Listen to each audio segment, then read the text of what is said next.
അധ്യായം 28. നിന്റെ ദൈവമായ കർത്താവിന്റെ വാക്കുകേട്ട് ഇന്ന് ഞാൻ നിനക്ക് നൽകുന്ന കൽപ്പനകളെല്ലാം സൂക്ഷ്മമായി പാലിക്കുമെങ്കിൽ അവിടുന്ന് നിന്നെ ഭൂമിയിലെ മറ്റെല്ലാ ജനതകളെയും കാൾ ഉന്നതനാകും. അവിടുത്തെ വചനം ശ്രവിച്ചാൽ അവിടുന്ന് ഈ അനുഗ്രഹങ്ങളെല്ലാം നിന്റെ മേൽ ചൊരിയും. നഗരത്തിലും വയലിലും നീ അനുഗ്രഹീതനായിരിക്കും. നിന്റെ സന്തതികളും വിളവുകളും മൃഗങ്ങളും കന്നുകാലി കൂട്ടവും ആട്ടിൻ പറ്റവും അനുഗ്രഹിക്കപ്പെടും. നിന്റെ അപ്പക്കുട്ടയും മാവ് കുഴയ്ക്കുന്ന കലവും അനുഗ്രഹിക്കപ്പെടും. സകല പ്രവൃത്തികളിലും നീ അനുഗ്രഹീതനായിരിക്കും. നിനക്കെതിരെ വരുന്ന ശത്രുക്കളെ നിന്റെ മുൻപിൽ വെച്ച് കർത്താവ് തോൽപ്പിക്കും. നിനക്കെതിരായി അവർ ഒരു വഴിയിലൂടെ വരും, 7 വഴിയിലൂടെ പലായനം ചെയ്യും. നിന്റെ കളപ്പുരകളിലും നിന്റെ പ്രയത്നങ്ങളിലും കർത്താവ് അനുഗ്രഹം വർഷിക്കും. നിന്റെ ദൈവമായ കർത്താവ് നിനക്ക് തരുന്ന ദേശത്ത് അവിടുന്ന് നിന്നെ അനുഗ്രഹിക്കും. അവിടുത്തെ കൽപ്പനകൾ പാലിച്ച് അവിടുത്തെ മാർഗത്തിൽ ചരിച്ചാൽ കർത്താവ് നിന്നോട് ശപഥം ചെയ്തിട്ടുള്ളതുപോലെ നിന്നെ തന്റെ വിശുദ്ധ ജനമായി ഉയർത്തും. കർത്താവിന്റെ നാമം നീ വഹിക്കുന്നത് കാണുമ്പോൾ ലോകത്തിലുള്ള സകല മനുഷ്യരും നിന്നെ ഭയപ്പെടും. നിനക്ക് നൽകുമെന്ന് നിന്റെ പിതാക്കന്മാരോട് ശപഥം ചെയ്തിട്ടുള്ള ദേശത്ത് കർത്താവ് ധാരാളം മക്കളെയും കന്നുകാലികളെയും നിനക്ക് തരും. സമൃദ്ധമായ വിളവ് നൽകി അവിടുന്ന് നിന്നെ സമ്പന്നനാക്കും. കർത്താവ് തന്റെ വിശിഷ്ട ഭണ്ഡാകാരമായ ആകാശം തുറന്ന് നിന്റെ ദേശത്ത് തക്ക സമയത്ത് മഴ പെയ്യിച്ച് നിന്റെ എല്ലാ പ്രയത്നങ്ങളെയും അനുഗ്രഹിക്കും. അനേകം ജനതകൾക്ക് നീ കടം കൊടുക്കും. നിനക്ക് കടം വാങ്ങേണ്ടി വരികയില്ല. കർത്താവ് നിന്നെ ജനതകളുടെ നേതാവാക്കും. നീ ആരുടെയും ആജ്ഞാനുവർത്തി ആയിരിക്കുകയില്ല. ഇന്നു ഞാൻ നിനക്ക് നൽകുന്ന നിന്റെ ദൈവമായ കർത്താവിന്റെ കൽപ്പനകൾ ശ്രവിച്ച് അവ ശ്രദ്ധാപൂർവം പാലിക്കുമെങ്കിൽ നിനക്ക് അഭിവൃദ്ധിയുണ്ടാകും. നിനക്കൊരിക്കലും അധോഗതിയുണ്ടാവുകയില്ല. ഞാനിന്ന് കൽപ്പിക്കുന്ന ഈ കാര്യങ്ങളിൽ നിന്ന് ഇടം വലം വ്യതിചലിക്കരുത്. അന്യദേവന്മാരെ അനുഗമിക്കുകയോ സേവിക്കുകയോ അരുത്.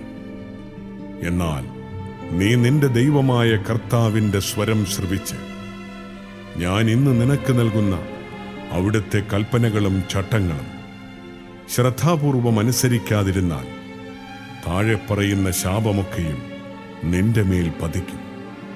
നഗരത്തിലും വയലിലും നീ ശപിക്കപ്പെട്ടവനായിരിക്കും. നിന്റെ അപ്പക്കുട്ടയും മാവ് കുഴയ്ക്കുന്ന കലവും ശാപഗ്രസ്തമായിരിക്കും. നിന്റെ സന്താനങ്ങളും വിളവുകളും കന്നുകാലി കൂട്ടവും ആട്ടിൻ പറ്റവും ശപിക്കപ്പെടും. സകല പ്രവൃത്തികളിലും നീ ശബ്ദനായിരിക്കും. നിന്റെ ദുഷ്കൃത്യങ്ങൾ വഴി കർത്താവിനെ ഉപേക്ഷിച്ചതിനാൽ നീ നശിക്കുന്നതുവരെ നിന്റെ എല്ലാ പ്രയത്നങ്ങളിന്മേലും അവിടുന്ന് ശാപവും ക്ലേശവും ശകാരവും അയക്കും. നീ ക്ഷണത്തിൽ നിശേഷം നശിച്ചു പോകും. നീ കൈവശപ്പെടുത്താൻ പോകുന്ന ദേശത്ത് നിന്നെ സംഹരിക്കുന്നതുവരെ കർത്താവ് നിന്റെ മേൽ തീരാവ്യാധികൾ അയക്കും. ക്ഷയം, പനി, വീക്കം, അത്യുഷ്ണം, വാൾ, വരൾച്ച, വിഷക്കാറ്റ്, പൂപ്പൽ ഇവ കൊണ്ട് കർത്താവ് നിന്നെ പ്രഹരിക്കും. നിശേഷം നശിക്കുന്നതുവരെ ഇവ നിന്നെ വേട്ടയാടും. നിനക്ക് മുകളിലുള്ള ആകാശം പിത്തളയും കീഴുള്ള ഭൂമി ഇരുമ്പുമായി മാറും. കർത്താവ് നിന്റെ ദേശത്ത് മഴയ്ക്ക് പകരം പൊടിയും പൂഴിയും വർഷിക്കും. നീ നശിക്കും വരെ ആകാശത്തുനിന്ന് അവ നിന്റെ മേൽ പതിക്കും. കർത്താവ് നിന്നെ ശത്രുക്കളുടെ മുൻപിൽ തോൽപ്പിക്കും. നീ ഒരു വഴിയിലൂടെ അവർക്കെതിരായി ചെല്ലും, 7 വഴിയിലൂടെ തോറ്റോടും. ഭൂമിയിലെ സകല രാജ്യങ്ങൾക്കും നീ ഒരു ബീഭത്സ വസ്തുവായി തീരും. നിന്റെ ശവം ആകാശത്തിലെ പക്ഷികൾക്കും ഭൂമിയിലെ ജന്തുക്കൾക്കും ഭക്ഷണമായി തീരും. അവയെ ആട്ടിയോടിക്കാൻ ആരുമുണ്ടാവുകയില്ല. ഈജിപ്തിനെ ബാധിച്ച പരുക്കളും അർബുദവും ചൊറിയും ചിരങ്ങും കൊണ്ട് കർത്താവ് നിന്നെ പീഡിപ്പിക്കും. അവയിൽ നിന്ന് നീ ഒരിക്കലും വിമുക്തനാവുകയില്ല. ഭ്രാന്തും അന്ധതയും പരിഭ്രാന്തിയും കൊണ്ട് കർത്താവ് നിന്നെ പീഡിപ്പിക്കും. കുരുടൻ അന്ധകാരത്തിലെന്ന പോലെ നീ മധ്യാഹ്നത്തിൽ തപ്പിത്തടയും. നിന്റെ വഴിയിൽ ഒരിക്കലും നീ മുന്നേറുകയില്ല. നീ സദാ മർദ്ദിതനും ചൂഷിതനുമായിരിക്കും. ആരും നിന്നെ സഹായിക്കുകയില്ല. നീ ഒരു സ്ത്രീയോട് വിവാഹ വാഗ്ദാനം നടത്തും, എന്നാൽ മറ്റൊരുവൻ അവളോടുകൂടെ ശയിക്കും. നീ വീട് പണിയും, എന്നാൽ അതിൽ വസിക്കുകയില്ല. നീ മുന്തിരിത്തോട്ടം നട്ടുപിടിപ്പിക്കും, എന്നാൽ അതിൻ്റെ ഫലം അനുഭവിക്കുകയില്ല. നിന്റെ കാളയെ നിന്റെ മുൻപിൽ വെച്ച് കൊല്ലും, എന്നാൽ നീ അതിൻ്റെ മാംസം ഭക്ഷിക്കുകയില്ല. നിന്റെ കഴുതയെ നിന്റെ മുൻപിൽ നിന്ന് ബലമായി പിടിച്ചുകൊണ്ടുപോകും, നിനക്കതിനെ തിരികെ കിട്ടുകയില്ല. നിന്റെ ആടുകളെ ശത്രുക്കൾ കൈവശമാക്കും, നിന്നെ സഹായിക്കാൻ ആരുമുണ്ടാവുകയില്ല. നിന്റെ കൺമുൻപിൽ വെച്ച് തന്നെ നിന്റെ പുത്രന്മാരും പുത്രിമാരും അന്യജനങ്ങൾക്ക് വിൽക്കപ്പെടും. തടയാൻ നിന്റെ കരങ്ങൾ അശക്തമായിരിക്കും. ദിവസേന അവരെ കാത്തിരുന്ന് നിന്റെ കണ്ണുകൾ തളരും. നിന്റെ വിളവുകളും പ്രയത്നഫലവും നീ അറിയാത്ത ജനത അനുഭവിക്കും. നീ എന്നും മർദ്ദിതനും പീഡിതനുമായിരിക്കും. അങ്ങനെ നീ കാണുന്ന കാഴ്ചകൾ നിന്നെ ഭ്രാന്തനാക്കും. നിന്റെ കാലുകളിലും കാൽമുട്ടുകളിലും മാത്രമല്ല, അടിമുതൽ മുടിവരെ ഉണങ്ങാത്ത വ്രണങ്ങളയച്ച് കർത്താവ് നിന്നെ പീഡിപ്പിക്കും. നിന്നെയും നിനക്കധിപനായി നീ വാഴിക്കുന്ന രാജാവിനെയും നീയോ നിന്റെ പിതാക്കന്മാരോ അറിഞ്ഞിട്ടില്ലാത്ത ജനതയുടെ ഇടയിലേക്ക് കർത്താവ് കൊണ്ടുപോകും. അവിടെ നിങ്ങൾ കല്ലും തടിയും കൊണ്ടുള്ള അന്യദേവന്മാരെ സേവിക്കും. കർത്താവ് നിന്നെ കൊണ്ടെത്തിക്കുന്ന സകല ജനങ്ങളുടെയും ഇടയിൽ നീ ഒരു ബീഭത്സ വസ്തുവായിരിക്കും, പഴഞ്ചൊല്ലിനും പരിഹാസത്തിനും വിഷയവും. നീ വയലിൽ ധാരാളം വിത്ത് വിതയ്ക്കും, പക്ഷേ വെട്ടുകിളികൾ തിന്നൊടുക്കുകയാൽ കുറച്ചു മാത്രമേ കൊയ്യുകയുള്ളൂ. നീ മുന്തിരിത്തോട്ടം നട്ടുവളർത്തുകയും വെട്ടിയൊരുക്കുകയും ചെയ്യും, എന്നാൽ വീഞ്ഞു കുടിക്കുകയോ മുന്തിരിപ്പഴങ്ങൾ ശേഖരിക്കുകയോ ചെയ്യുകയില്ല. പഴങ്ങൾ പുഴു തിന്ന് തീർക്കും. നിന്റെ ദേശത്തെല്ലായിടത്തും ഒലിവുമരങ്ങൾ ഉണ്ടായിരിക്കും, എന്നാൽ നീ അവയുടെ തൈലം ലേപനം ചെയ്യുകയില്ല. അവയുടെ കായ്കളെല്ലാം കൊഴിഞ്ഞുപോകും. നിനക്ക് പുത്രന്മാരും പുത്രിമാരും ജനിക്കും, എങ്കിലും അവരെ നിനക്ക് സ്വന്തമായി കിട്ടുകയില്ല. അവർ അന്യനാടുകളിൽ അടിമകളായിത്തീരും. നിന്റെ വൃക്ഷങ്ങളും വയലിലെ വിളവുകളുമെല്ലാം വെട്ടുകിളികൾ തിന്നു തീർക്കും. നിന്റെ ഇടയിലുള്ള പരദേശി നിന്നേക്കാൾ വളരെ ഉന്നതനായിരിക്കും. നീ തീരെ അധപ്പതിക്കുകയും ചെയ്യും. അവൻ നിനക്ക് കടം തരും, കടം കൊടുക്കാൻ നിനക്ക് കഴിവുണ്ടാവുകയില്ല. അവൻ നിന്റെ അധിപനായിരിക്കും, നീ അധീനനും. നീ നശിക്കുന്നതുവരെ ഈ ശാപങ്ങളെല്ലാം നിന്റെ മേൽ പതിക്കും. ഇവ നിന്നെ വേട്ടയാടി പിടിക്കും. എന്തെന്നാൽ നിന്റെ ദൈവമായ കർത്താവിൻ്റെ വാക്ക് നീ കേട്ടില്ല, അവിടുന്ന് നൽകിയ കൽപ്പനകളും നിയമങ്ങളും പാലിച്ചുമില്ല. ഇവയെല്ലാം നിനക്കും നിന്റെ സന്തതികൾക്കും എന്നേക്കും അടയാളവും അത്ഭുതവുമായിരിക്കും. എല്ലാറ്റിലും സമൃദ്ധിയുണ്ടായപ്പോൾ തികഞ്ഞ ആഹ്ലാദത്തോടെ നീ നിന്റെ ദൈവമായ കർത്താവിന് ശുശ്രൂഷ ചെയ്തില്ല. അതിനാൽ കർത്താവ് നിനക്കെതിരെ അയക്കുന്ന ശത്രുക്കൾക്ക് വേണ്ടി നീ വിശപ്പും ദാഹവും നഗ്നതയും പരമദാരിദ്ര്യവും സഹിച്ചുകൊണ്ട് വേല ചെയ്യും. നീ നശിക്കുന്നതുവരെ അവിടുന്ന് നിന്റെ കഴുത്തിൽ ഇരുമ്പുനുകം വയ്ക്കും. വിദൂരത്തുനിന്ന്, ഭൂമിയുടെ അതിർത്തിയിൽ നിന്ന് കർത്താവ് നിനക്കെതിരായി ഒരു ജനതയെ കഴുകന്റെ വേഗത്തിൽ കൊണ്ടുവരും. ആ ജനതയുടെ ഭാഷ നിനക്ക് മനസ്സിലാവുകയില്ല. വൃദ്ധനെ ആദരിക്കുകയോ ബാലനോട് അനുകമ്പ കാണിക്കുകയോ ചെയ്യാത്ത ക്രൂരമുഖമുള്ള ഒരു ജനതയായിരിക്കുമത്. നീ നശിക്കുന്നതുവരെയും നിന്റെ കാലികളെയും വിളവുകളെയും അവർ ഭക്ഷിക്കും.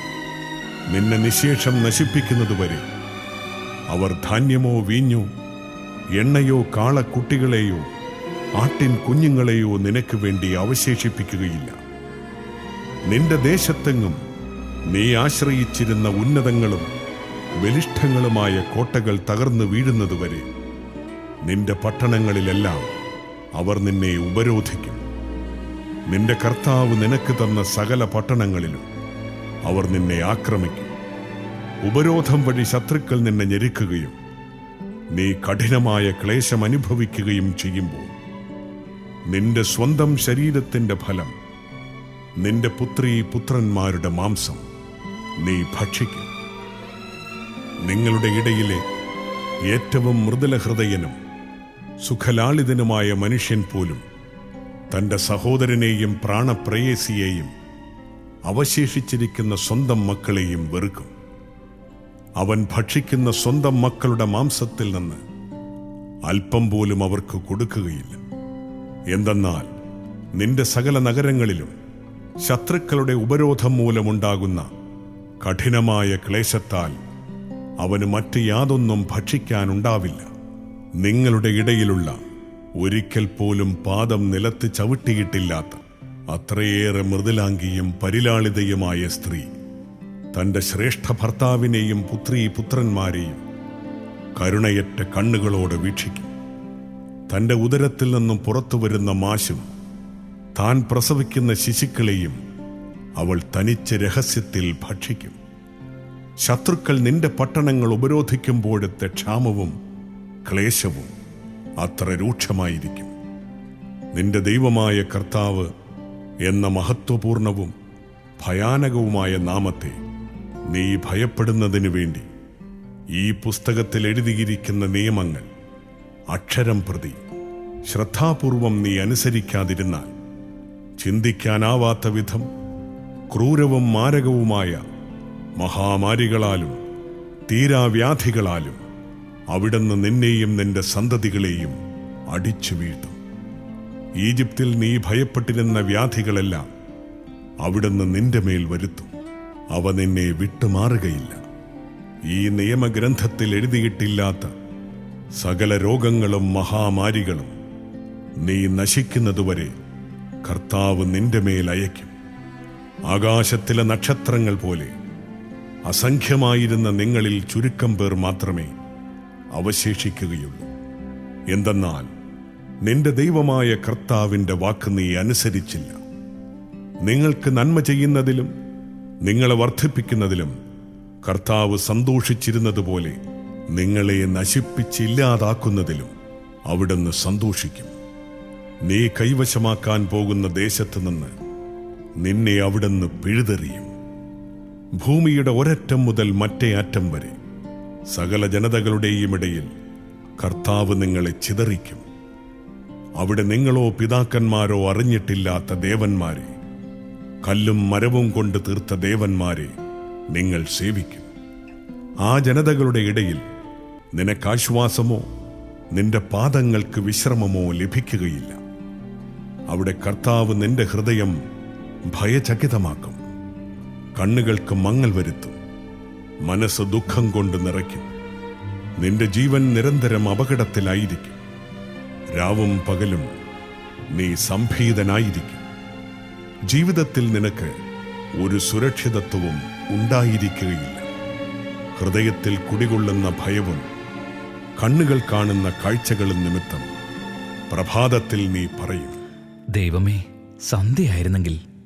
സന്ധ്യയിൽ നീ പറയും, ദൈവമേ, പ്രഭാതമായിരുന്നെങ്കിൽ. കർത്താവ് നിന്നെ കപ്പൽ മാർഗം ഈജിപ്തിലേക്ക് തിരികെ കൊണ്ടുപോകും. ഇനി ഒരിക്കലും നീ കാണുകയില്ലെന്ന് ഞാൻ വാഗ്ദാനം ചെയ്തിരുന്ന വഴിയാണത്. അവിടെ നിങ്ങൾ ദാസന്മാരും ദാസികളുമായി നിങ്ങളുടെ ശത്രുക്കൾക്ക് അടിമവേല ചെയ്യാൻ നിങ്ങളെ തന്നെ വിൽക്കാൻ ആഗ്രഹിക്കും. എന്നാൽ ആരും നിങ്ങളെ വാങ്ങുകയില്ല.